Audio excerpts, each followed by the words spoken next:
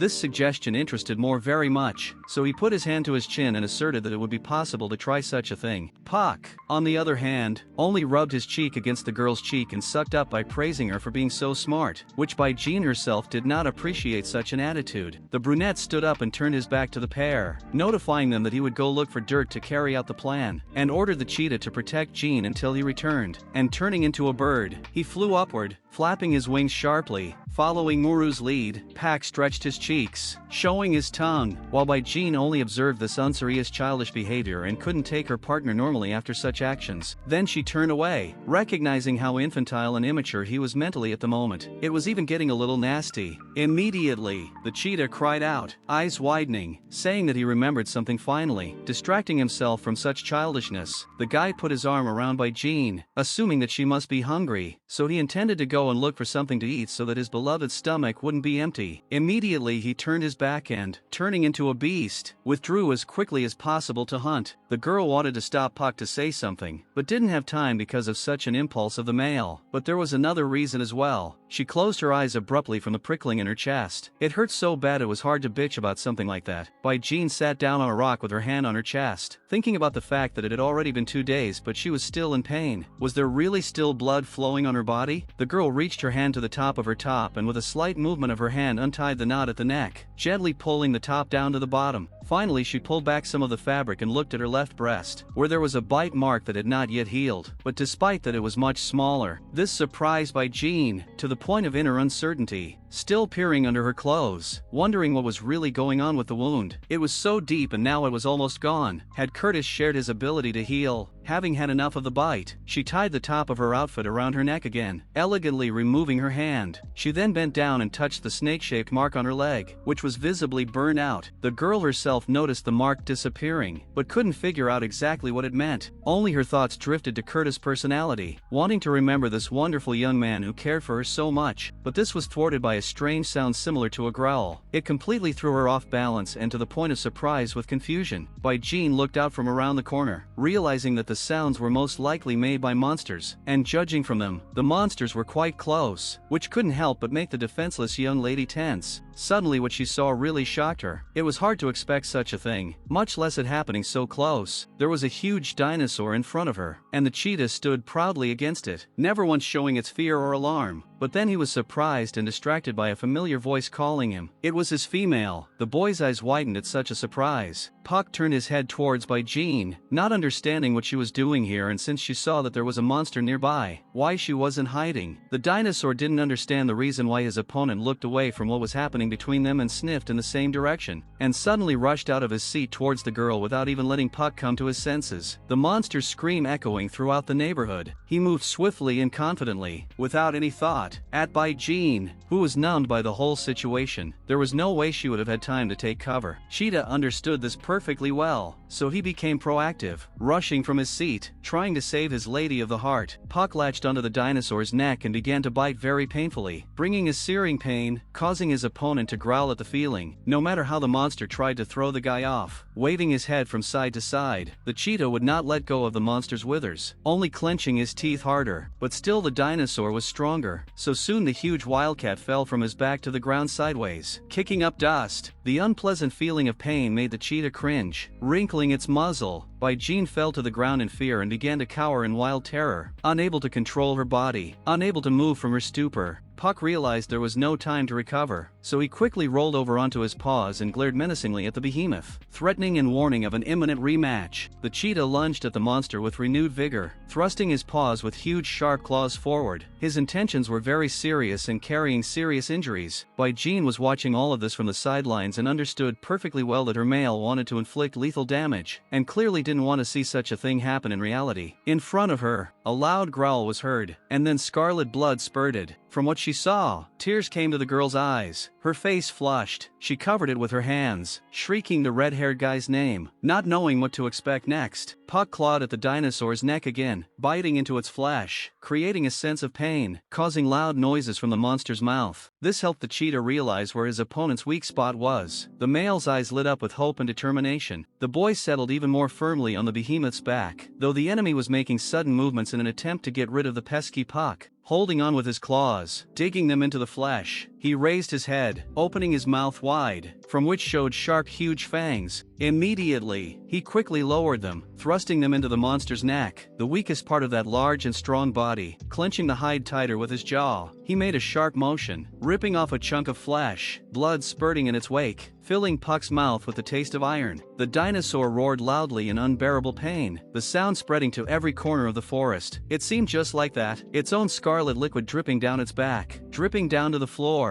The monster staggered, and the cheetah, realizing what was about to happen, quickly made the decision to leave its place of attack, so it jumped off its opponent's back. The monster's huge body fell to the floor, kicking up a huge amount of dust and earth. For a while longer the dinosaur twitched from the painful shock, and Puck kept walking in circles, waiting for his foe to let out his last breath. Full of dirt from the beast's impact with the ground, the cheetah didn't realize how much longer to wait for the monster to finally die. Bai Jing was very nervous and worried. She didn't know how to help the male, but then she remembered a thing under her top. She touched it as if checking if her trump card was in place. She had everything on her. It was the snake scales Curtis had left her. A very useful thing in this situation. The girl reached under her clothes, pulling this artifact outward, doing so with such a heroic face, as if she was saving the whole world. Bai Jing then abruptly pulled the rope, tearing the kite gift off her neck. Quickly she headed towards Puck, drawing his attention to herself, carrying herself at full speed to help her man. Even though she had sat idly on the sidelines before doing so, she was in such a hurry that she almost crashed into the cheetah's huge body, carrying the scales in her hands. After holding out this pendant, advising him to use the snake scales belonging to Curtis, it's very sharp to finally straighten out his opponent. His fur felt like it was on fire. The guy was ready to reincarnate into his human form, changing his spotted shell, finally changing his state completely. His human face with 2 marks on his left cheek showed. Puck agreed to try this plan of action, but asked his beloved not to come any closer, keeping a safe distance, then held out his hand to receive the artifact. Bai Jing agreed to such a condition, nodding in agreement. The red-haired male began rummaging through the part of the monster's body where there was a lot of hair, looking for the right spot. In one sure, sharp motion, he cut through the flesh of Curtis' scales, finished with the monster finally, turned around with a very haughty expression. The cheetah was all stained with the red blood of the enemy. The girl, deciding that the dinosaur had finally reclined, walked closer to the scene. Puck took a closer look at Curtis's scales, thinking about how he'd never realized they could be so sharp, like a good blade, after which, he defiantly threw the murder weapon given to Bai Jing on the floor, under his feet, after just calmly headed with the decision to leave, and the girl still stood still, watching this movement. On the soul became somehow unpleasant, what with the scales, which at least a little, but still helped to save their lives. She bent down and picked up the item given by the snake she hadn't seen in so long. Bai Jing examined the scales once more, making sure it was sharp and sturdy, which could not bring back memories of the owner of this unusual blade. Then she remembered one thing and thought it was worth sharing with the cheetah, hiding the pendant with the scales behind her back. She said she remembered Curtis saying that there were energy crystals inside monsters, so there was an assumption that there was one inside this one as well. Puck didn't bother refuting this theory, scratching his red head with his hand and promising to check his dead opponent for similar. After a while, in his bloody hand, was a small blue-green crystal. He showed the find to Bai Jing. He twirled the stone in his hands. It began to glow, showing off its peculiarity. The girl was surprised to see this illumination and wanted to say something about this phenomenon, but she was interrupted. It was Puck who did this. He said that this transparent crystal can save a life in an emergency. There are also emerald crystals that prolong life. Only herbivorous monsters have them. Bai Jing listened carefully, and then added that he had heard that those are incredibly large and very hard to kill. The girl hadn't fully realized everything, so she asked again about the mineral's capabilities. Was it even possible for the crystal to be able to restore strength and prolong life? I received a brief answer, but then I added a detailed answer with a story and explanation of the peculiarities of life in this world, for the reason that was in their hands right now. Beautiful women always find strong males killing monsters for them. This is how they can stay always young and beautiful, pleasing or causing envy of others with their appearance. Puck was telling all this to make Bai Jing more aware, though he was surprised that the female, having been in the clan all her life, didn't know about it. Hearing this information, the girl was once again surprised at how strange everything in this world was. Suddenly the pair heard a scream in the sky and looked up trying to find out what was going on. A hawk was flying high with some sort of bag in its paws. The huge bird flapped its wings, kicking up dust around it in an attempt to land, but the first thing he did was put down the sheet he was using as a bag, which had a big pile of dirt inside. Moore asked about whether the monster had appeared here, to which Bai Jing replied that yes, it had been here. After that, the hawk flew up into the sky again and looked into the valley between the rocks. There was already a new wave of monsters moving there. Waving his huge wings stated that things were very bad for them because the rest of the monsters were coming after them. Without thinking very long, Bai Jing began to act on the plan she had already thought of. She cut off some of her hair. After scooping a fair amount of dirt into the palm of her hand, I immediately applied it to myself, first smearing it on my cheeks, then I started to smear it on the rest of my face, and then I smeared it in my hair. Puck moved closer and sniffed at his woman. He could still smell her, but barely noticeable, so the company would be able to fool their sense of smell if they were far enough away. Getting her hands dirty as well, the girl happily declared that if there was any chance of saving herself, it was just great news. Hawk stared intently at the beautiful, though covered in mud, girl. His eyes glowed blue, reflecting everything and everyone in front of him. Moore turned the other way, telling Bai Jing to climb onto his back. The girl climbed out onto the huge bird, picking her way through the large feathers, and then realized that Puck had to be saved too, after all, so she asked the brunette about it, specifically if he could take him too. Hawk said he could organize such a thing, but couldn't finish the thought until the last. The monsters were approaching the guys, making loud noises with their growls, which couldn't help but attract attention. There was no way to slow down, so the bird flapped his two faithful helpers and took to the air. This was too sudden for Bai Jing, so she tried to clutch onto her carrier as hard as she could to avoid falling to the ground, the cheetah remaining proudly alone on the ground. But Moore wasn't about to leave Puck to his death. He ordered the guy to move faster. His claws would hold off another man. The cheetah turned around in utter consternation, checking the situation with the behemoths. He looked at the monsters that were resolutely approaching, but a silly thought popped into his head that if the guy accepted help from another male, Jean would definitely think that her male was weak, so Puck glanced at his partners, telling them not to worry about Neg. He'd figure something out on his own. Hawk did not think to persuade the cheetah. There was no time for that, so without hesitation, climbed even higher, spreading his wings wider. But Bai Jing didn't like this arrangement. She didn't want to leave Puck alone against his enemies, and she told Moru about it vehemently. Cheetah on the other hand heroically stood holding the defense against the monsters. It was a very difficult situation from which there was little chance of coming out unscathed, but he already had a thought in his mind. To keep himself from dying, he threw the crystal that was taken from the monster's body into his mouth. After turned around looking for a way to retreat. There was no other choice now. Puck wouldn't stand a chance against such a crowd. The guy transformed into his beast-like form, being under the effects of the crystal, became quite fast. He headed towards the cliff with great speed and being on the edge, kicked off with his powerful hind paws. One of the monsters was about to catch up with Puck, but the cheetah was already making a great leap over the abyss. From a bird's eye view, literally watching the entire situation was Bai Jing, who was very much frightened by such a thing, an eerie feeling of worry gripping her soul. The monsters succumbed to the guy's uncomplicated trap, and while some were slowing down, others were already slipping their paws off the cliff and falling down. Puck, however, being at a great height, spread his paws wide, as most cats do, to land successfully, and in parallel looked out for a place where we could safely fall, thus was able to slip from the clutches of his enemies, dissolving into the leaves of the trees growing thickly nearby. Bai Jing calmed down a bit, but how reckless Puck was scared her a lot. This was not how an adult should behave. There was plenty of time to speculate while she was on the back of a huge winged creature furrowing across the sky blue. Suddenly something stabbed in her chest. The pain was sharp and strong enough to immediately draw the girl's full attention. Such an unpleasant feeling brought tears to the female's eyes that were impossible to hold back. Moore couldn't help but notice this. He turned his head to her and asked what was the matter. What could have caused such a reaction? Without continuing the conversation in the air, the hawk descended and dived among the crowns of green trees as if into a salty blue sea. After gently flapping his wings, gently lowered himself onto a branch so as not to cause unnecessary inconvenience to his passenger. The guy lowered the wing on which Bai Jing slipped with her knees on the ground, while Brunette turned into the man, questioning what exactly was going on with the girl. Maybe bleeding somewhere. She tried to catch her breath, though it was very difficult to gulp air. Then she revealed the secret that she was bitten by Curtis not too long ago, and this pain is probably caused because of that. Only after hearing such information, the hawk lost his temper and with anger, shouting what a lowlife the serpent was, hit the tree with his fist. With an unhappy look, Bai Jing begged not to tell Puck about it. He didn't need to know about it right now, even from the mouth of a stranger. Moore was meaningfully silent, as if pondering this request. His eyebrows lowered, creating a menacing look, but it didn't last long. There were loud footsteps heard in the distance that sounded more like explosions. They were probably monsters. They've smelled the girl's scent, so the pair immediately now need to get as far away from here as possible. Putting her hand to her heart, Bai Jing fervently offered to try that very method again. If she suddenly felt uncomfortable and couldn't continue on her way, she would say so. Taking the female's writhing hand, the hawk pulled her and asked her to take it easy. Throwing the girl on his back, he jumped up and spread his wings. Next it was up to the wind to pick them up. Suddenly the bird glanced to the side. Astonishment unbounded. Equally huge hawks flew right at them, with a cheetah on the back of one of them, menacing and serious. Clearly not Puck. Bai Jing noticed that these beasts looked like Moore's friends, which she informed him of. The brunette looked excitedly at the flock of birds. The cheetah king had returned. Now he wondered how things would develop. The cheetah on the other bird's back, meanwhile, roared loudly, opening its mouth wider, as if signaling and warning that might and power were at hand. Somewhere in the middle of the forest branches sat Puck, and he too heard the sound. Since the growl was eerily familiar, the guy immediately realized who it was. Puck quickly began jumping from branch to branch, making his way above his current location. Then he stopped, spread his paws wide and whimpered loudly, shouting back to the one who had just spoken to him in animal language. The other cheetah transformed into human form. The face was calm and determined. There were 4 marks on the cheeks. He pointed to the ground with his hand, ordering one of the flock of birds to pick up Puck so the boy could join them. The order was obeyed. The black hawk rushed downward, picking up speed. Bai Jing watched the flock of birds and the man in the long cape with fur at the neck. As the wind brushed over the strands of her hair, she pondered the beastman's appearance. The man looked a lot like Puck, so she assumed it was a relative of his. The object of such scrutiny suddenly turned his attention to the girl, glaring at her with his bright yellow eyes. Bai Jing almost choked with a startle due to the surprise, grabbing the air with her mouth. After saying hello, her face was all stained with gray dirt, her hair mussed from the wind. The man on the hawk, ordering everyone back since the girl was safe, waved his hand. The huge flock headed into the city, flying over the rooftops of tall and not so tall buildings. After landing softly on one of the streets, clawing their sharp black claws into the ground, Puck immediately ran up to Bai Jing and lifted his female in his arms and lifted her off of Moore's back. Happy that they were back in the village, together, sitting in the arms of the young cheetah, the girl looked around and was greatly surprised. Everything was so unusually arranged, even somehow a little strange. The layout of the area was something she wasn't familiar with yet, but regardless was very happy to finally be safe. She and Puck were clearly in a giving mood, and behind them still in bird form stood Moore, watching the pair. A shadow of sadness fell over his muzzle, making the boy lower his gaze, sinking deeper into his thoughts, but she was pulled from that by a single hawk in the flock, who sneezed something at him, drawing his attention and causing him to abruptly change his tune. So immediately, he flew up and flew upwards, swiftly and swiftly. Bai Jing noticed this, so the girl turned back to the red-haired male again, asking why their savior had left so suddenly. What was the reason? Puck waved his hands away, saying that he'd heard what Moore had said about his intention to redirect the monsters so as not to endanger the other villages, and in general he didn't care where or why he'd gone off to. Suddenly, that adult male wearing a fur cloak came over to them and ordered the cheetah to lower Bai Jing to the ground, and the male quickly agreed to his father's request. As it turns out, this shocked the girl immensely. It surprised her that it was his father, but one could also guess from how similar they looked. But immediately she decided not to show her shock, for Puck spoke to her, warning her that he was about to carry her beloved to her room so she could rest. The boy and the girl entered the gate of the stone castle. At the entrance hung tapestries with cheetah faces. Bai Jing looked around the side, sitting in Puck's arms. The palace was so large that it took her breath away. Was this really the home of her chosen one? The cheetah replied in the negative. This was not his dwelling but the territory of the male's father. The girl wondered if under those conditions it wasn't considered his territory too. Why the guy would say that, with an arrogant look, because he didn't know that Bai Jing didn't understand this kind of relationship in the family. Pack said about how of course that wasn't the case. The lad carried his beloved into some room, turning in the stone corridor, opening the doors carefully so as not to hit his precious cargo. It was an almost empty room covered with stone, the window resembling a grate, with stone blocks underneath, and a pile of hay lying on the floor instead of a bed. It was on this bed that Puck laid Bai Jing down, saying that this was where he slept, but somehow there was no joy in his words. The girl looked around. Another shock. She was getting tired of surprise after surprise this day. This room looked like a prison. She once again questioned what this room was. Was it really his quarters? Puck just sat there with a satisfied face and wagged his tail from side to side as if he were being praised for some heroic achievement. In an attempt to find an excuse, Bai Jing pounded her fist on her palm, saying that she guessed the solution to this situation. The cheetah just probably has many siblings, and the best room was probably the one his father gave to his favorite son. Puck continued to glow with pride, saying that he is, but the most favorite son is him. It just killed the girl morally. She put put a dirty hand to her equally soiled face, searching for more clues, but the train of thought was interrupted by a flick on the forehead from the cheetah, who called the female screaming in mild pain a fool, while Bai Jing held her head. The place she was lightly hit. Puck explained that all men's possessions are obtained by force. His father elevated the guy as much as he could, but he's an acting cheetah. The castle can only belong to the one who defeats him. Hearing about the male's daddy being king, thought about how great that was, after which asked how long the male ruled. The lad replied that he had been 20 years, and afterward declared with great enthusiasm that the day would come when he would defeat him and become the new king of the cheetahs. In such a fervor, Bai Jing praised Puck, but if he wanted something like this, he should try his best, so it was worth the work. Suddenly the conversation was interrupted by a woman who burst into the room calling for her child. She was a beautiful girl with long blonde hair and pink eyes, a leaf pendant on her forehead. She smelled elegant and feminine. Her face was troubled. When Bai Jing saw this delicate and beautiful creature, she noticed how young she was, most likely being Puck's sister. But immediately, the cheetah pleased Mei, calling her mom, which completely threw the girl off balance. The word mom rolled around in her head. She didn't know how to digest this information, and it was perfectly displayed on her face in the form of shock. Puck at the same time rushed to the woman with open arms, thanking her mother for asking her father to help save Bai Jing. The blonde had not expected such emotions and a wave of tenderness. Suddenly the woman hit her son on the head with her fist. It was very sharp and completely incomprehensible. Such an attitude of a parent in his child. She was annoyed because Puck already has a female as well and he still acts like a child. The woman folded her arms across her chest, saying this to the cheetah with a bump on the top of her head. Suddenly, Bai Jing interjected into the family conflict, daring to interject about the girl and Puck's parentage. The blonde put her hands to her face, assuming the all-ragged interlocutor thought her male's mom was very young. It couldn't help but please her soul. Bai Jing nodded in surprise. Was she really old enough? The woman, stroking her son's head, explained that it was all thanks to Puck's father. In the future he too would become powerful, and the boy would certainly be able to hunt monsters on his own, and then still dared to ask the girl why there was so much dirt on her face, and offered a helping hand in the form of brought water to wash herself. Bai Jing began to spread her hands and said with an awkward smile that it wasn't worth the effort. It was all done on purpose, and then she remembered one thing that had been bothering her for quite some time, so asked for advice and if Puck's mom knows how to break up a marital relationship. Mamie was surprised at such a question. Her eyes widened. It wasn't often that she was asked for advice on this matter. She knows that, but whether the young lady is sure of it is a pretty big decision in action. Bai Jing fell silent, thinking it over once more. Ifu had said that males could only have one female, and if once a relationship was broken off, they couldn't have another. Once more questioning whether the girl wanted to break all ties with Curtis, all the memories of the snake came alive in front of her eyes, of him riding her on his back on the sea, of them walking through a forest full of the beauty of nature. Bai Jing looked at Puck and his mother with the most unsure look possible. The boy took his female by the hand, gazing into her eyes. Afterward, the cheetah asked with surprise that the girl was still hesitant. Curtis on the other hand had forced her to be with him forcibly. Bai Jing's voice trembled, giving out some sound, remembering again in the negative moments with that man, and now with confidence and eagerness she replied that she was now sure she wanted to finish the whole story. To break marital relations is the final decision of the girl. Although she said it with a share of bitterness, Puck's mother sighed heavily, thinking about the complexity of the situation. Then she turned around, leaving, and invited me to her room, because this one was a little shabby. Bai Jing was immediately enclosed in Puck's arms, who was creepily excited that he was going to be the girl's only man. It was very cool, but the female's face didn't say that she thought it was cool either. All her thoughts were centered on Curtis and her eyes full of sadness. Mamie's gentle hand swiped a bowl of boiling liquid. She said that you must drink this decoction first, and then she would tell you everything. Bai Jing brought the bowl to her lips and started to take small sips, but immediately started coughing and choking on that horrible bitter taste of decoction. Now she was even more curious about what it was. Puck's mother explained that it was to make sure that the girl wouldn't give birth to offspring from this male. Hearing this, Bai Jing spat it all out right in the male's face. While the cheetah was trying to cleanse her face of the potion, the girl claimed she wasn't pregnant, and what talk of pregnancy could there be if she was still a virgin? At that time, the interlocutor who had prepared that mixture explained that her conjugal seal indicated that they had already had a relationship, and if Bai Jing gave birth to cubs without the paternal love and care of a male, she would definitely regret it. The girl, tired of justifying herself to everyone, put her hand to her face, trying to say something, but then a memory popped into her mind that made goosebumps run down her spine. She remembered Curtis saying that the Snake Clan had a special way of bonding that didn't require mating, and a woman couldn't break off the conjugal relationship.